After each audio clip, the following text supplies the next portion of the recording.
আলার ইল্লেগে বিদেশ আইলাম, বিদেশ আইছি এত কষ্ট দেয়ার, এত কষ্ট রাখেছা। আমি পুরুষ নির্যাতন মামলা দিব, রাখ।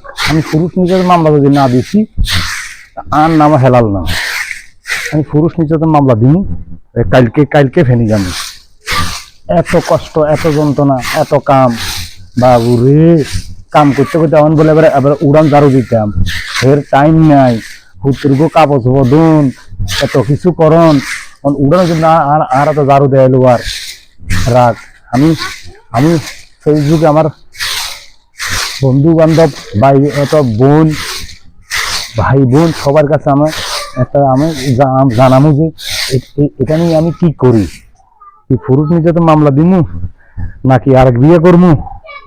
আমি আছি অনেক টেনশনে, কি করন যায়। এত কষ্ট দেন। আমরা তো মানুষ, তো কি আমরা কি পুরুষ? আমরা বাইরেও কাম করতাম, বাড়িটাইও কাম করতাম, মানে কামের কোনো শেষ নাই। অশান্তি, যন্ত্রণা থাকতেছে। আর দুঃখে আমার ভালো লাগে না। বিদেশে কষ্ট করলাম, আমার দেশে আইয়ে মানে কষ্ট। আমরা পুরুষ হয়ে কি হসি গেলাম নি? হ্যাঁ, এত যন্ত্রণা, এত জ্বালা যন্ত্রণা সহ্য হয় না। আর অথবা আর বিয়ে করবো, আর নলে পুরুষ নির্যাতন মামলাতে ফেলামো।